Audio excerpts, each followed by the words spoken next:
we're really looking forward to Friday because we've been told that the Bears starters are going to play. I don't know how long, but the Chiefs starters are also going to play. Again, probably not very long, but just the idea that you get some work in before. Then it's like a 2-week run, and we'll see what it looks like when the season starts. Yeah. I mean, that's great. I mean, I love it. I also love watching the backups play and fight for position, and fight for rosters and all that kind of stuff. And you get a sense of what kind of depth you have because you guys know as well as I do. I mean, injuries in this, they're a guarantee, right? It's not if, it's when. You will get injured. Your team will get injured. How are your backups? Can they come in and basically play well enough to where it doesn't absolutely create a catastrophic event for your football team? So, the depth is a real important thing. I watched the second preseason game. Kansas City just got absolutely whacked by Seattle. I mean, it was not even close. They physically got dominated, in the trenches by Seattle's backup. So, it'll be interesting to see how they respond to that as well. So, this preseason has been pretty interesting to watch. When you watch the Bears in week 1 or early in this season, Mark, from your perspective as a former player and somebody who's been a longtime analyst, when will you know that the Ben Johnson effect is in place? Well, I mean, I think one of the things is how does Caleb Williams manage the pocket? How many sacks does he take? Do they run the football right? Like one of the things I talked to Ben Johnson about a couple of months ago was just, hey man, wait till you see our offensive line, our revamped offensive line. We're going to be much better there. And as a play caller, watching Ben Johnson orchestrate, I was doing a game when he was with Detroit I think it was last year, and I reached out to one of our guys, my BAs on the crew, and I said, hey man, give me a sense of where they are in second and long and third down and long running plays, because they got to be at the very top of the league. How many times with frequency and success? And, of course, they were in the top 3 frequency and top 3 in success. And those are things, to me, that are tools in the tool belt of an offensive lineman. When you sit there in second down and long and you get a favorable box where you can run the ball in, and all of a sudden you pop a run and it's a third down and 1 now or a third down and 2 and everything in your playbook is open, that's coaching. And one of the things that I think is really interesting is that I think that most people look at sacks given up by an offense as an offensive line problem. And I look at it more as a play caller and quarterback problem. I think most sacks are attributed to play callers and quarterbacks more so than offensive linemen in today's league. I mean, it's so much different than when I played. We passed so many 7-step drops, 5-step drops, multiple hitches.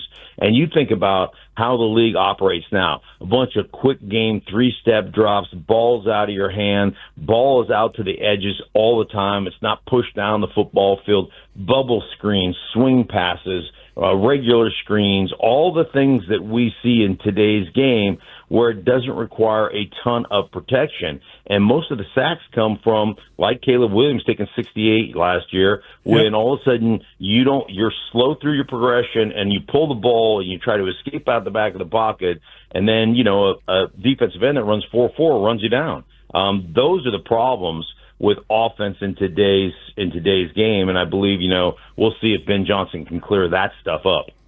Well, it's going to be fascinating because obviously we know that they run a lot of 2 tight end sets, and he was leading the league in play action a year ago, and this is a Bears team, and this is a quarterback that hasn't operated under center a lot in his career, and we saw a lot of that. We saw him move from under center to the shotgun and back during their first long drive of that game. And it was kind of fun because you got a sense that they're going to be doing things that will help him. A play action fake will, obviously create lanes in the passing game, and it can buy you a little time. One of the things he talked about with the left tackle position, which they're still figuring out here, is losing slower. In other words, don't just let the guy blow past you, slow him down, and then the quarterback might have a chance to get the ball out. Well, yeah, that's the thought. That's the theory. How about don't lose it all? Yeah. That would be my preference. You haven't seen the left tackles here. Right. But again, when you start talking about play calling, right, you start talking about formations and personnel groupings and putting a tight end in solo or in West formation where you have two tight ends over there. All those things help. All those things give offensive linemen another tool in the tool belt. And then under center, it's funny. I've coached the last couple of years. I coached a Pop Warner team with Peyton Manning. And he's just an absolute freak show. But we always talk about the best play action in the world is from under center when you turn your back as a quarterback to the defense, because it makes the defense have to honor that. When you turn your back and you're flagging that ball, they lose sight of that ball. They're forced to step up. Linebackers, safeties, they can't help themselves. And then all of a sudden, you turn back around, you've got to reconfirm. The other thing about being under center is all the timing of the passing game comes in the feet of the quarterback. And so from under center, it forces you to be on time with your feet. And if you're not on time with your feet, you can't be accurate with the football. And so being under center, it's just so much better for the run action, play action, the play pass, play action, all the things that you want to be good at. It's so much better. The other thing that being under center does is it opens up your run game. When you're in shotgun and you're either plus minus, your back is either on the right side or the left side, either to the tight end or away from the tight end, it eliminates a large percentage, call it 40, 50% of your run game. Now you get into, we got to run mid-zone out of those things. Yeah. You can't run wide zone because the quarterback cuts off the path of the running back. And so ultimately the defense gets a tell in your running game. And one of the things that I struggled with watching Caleb Williams even last year, but coming out of college, and this is endemic of college quarterbacks and the problems that they have, is that most college quarterbacks want to play on this kind of 50-50 schedule, right? They want to play off schedule all the time. And hey man, the first read, the progression's not good. Let me pull the ball, scramble around, and make a big 60-yard throw down the field, and I'm a hero. Well, in the NFL, that doesn't work. 9 times out of 10, you might have 1 or 2 big plays, but you're going to create 4 or 5 terrible plays that you're never going to dig yourself out of. And so getting him to play more on schedule, more under center, that's going to be beneficial to the offense. Did you say you coach a Pop Warner team with Peyton Manning? Yeah. Let me tell you, he's a freak show. Do we got 12-year-olds, and we had 250 some odd plays with our 12-year-olds, and we won the championship and went undefeated, but we tied a game. And I'm calling a game for Fox, and I'm always giving him grief, I'm always busting his balls, and so I get back because I'm not there Saturday for the game because I'm on the road calling a game. So I get back on Tuesday for practice. And I said, we tied the game, and he's all, distraught about it. I go, well, what happened? He goes, I'm just disappointed in the boys.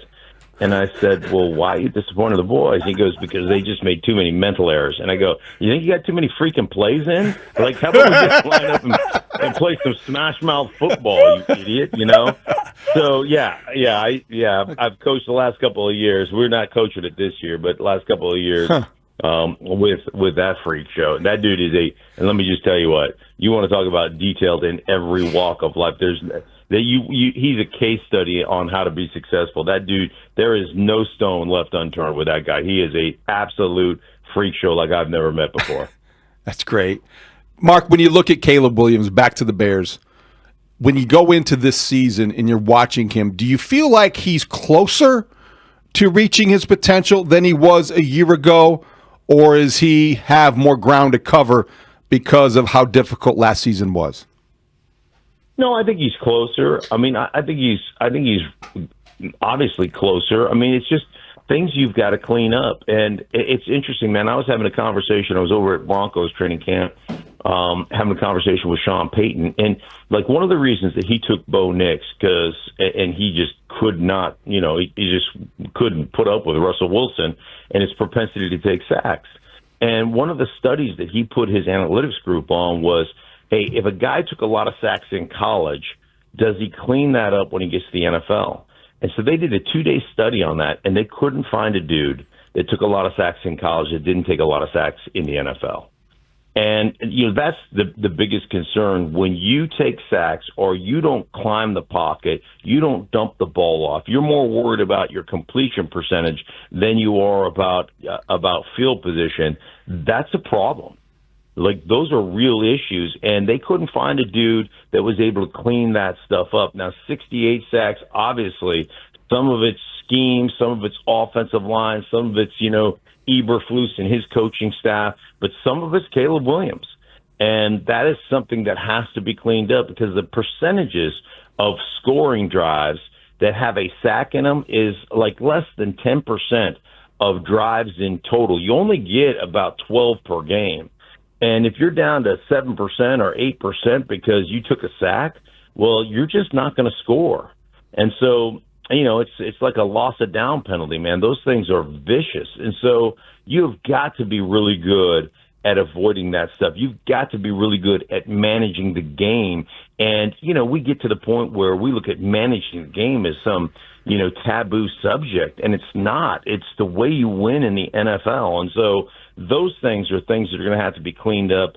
They'll be cleaned up, I guarantee you, on Ben Johnson's side, because that dude knows what he's doing. And we'll see, how good and what progress that Caleb Williams makes on this, on cleaning up these mistakes that he had from his rookie year. We're still trying to figure out if Ben Johnson's got a flaw. It's been the honeymoon period is very ripe in Chicago these days.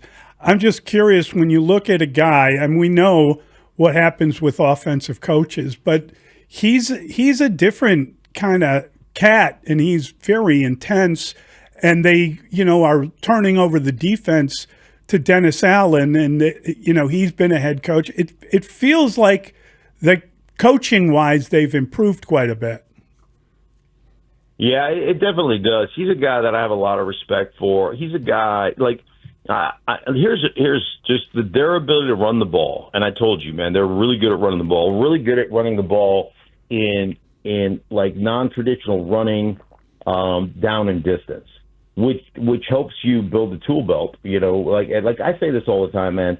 Like, play calling is the key to success as an offense. There's some guys who call plays, some guys who call an offense. He calls an offense, and he understands the problems that every guy has. And like, when it comes to protection in general, like, I always equate it to building a deck. You can ask me to build a deck on the side of your house, right? You give me all the lumber and you can give me a hammer, right? And I can construct the deck, but if I don't have a saw, a level, if I don't have fasteners, if I don't have brackets and nails and all that stuff, I wouldn't suggest you stand on that deck, because you're gonna come tumbling down. And being a great play caller gives an offensive line and an offense the opportunity to have that level, to have that T-square, to have that saw, to have the fasteners, the screws, the nails, the brackets, to build a sturdy deck that's going to last and stand the test of time. And you've got to give me the opportunity to, upkick a 5-step drop. You've got to give me the opportunity to run the ball in a non-traditional running sense. So now all of a sudden the defense is sitting there guessing, what are they going to do now? Like, are they running it? Are they and it slows the defense down. It just gives me another tool in the tool belt to have success. And then the other thing I love about what Ben Johnson does, every team puts a bunch of trick plays in. Every team has a group of trick plays in for for each game plan. Most teams, and the teams I was on, we never ran the damn things, ever. Like, ever. We worked on every week we had 2 or 3 in, never ran them. He runs them. And that, to me, also keeps everybody involved, because you're excited about it. You're excited to run it as an offense. You're excited to see it as a defense. You get up on the sideline when the trick play is coming, so you can see, the little hook and lateral or whatever they're going to run. So all those little things add to the excitement of playing for a guy like Ben Johnson, and understanding he's going to put us in the best position for us to have success. And he understands everybody's issues, and he's going to try to mitigate as many as possible on each and every play. Like, those are the guys, to me, that have great success and really kind of resonate and connect with players. Great stuff, Mark. Thanks very much. Appreciate Thanks, Mark. it.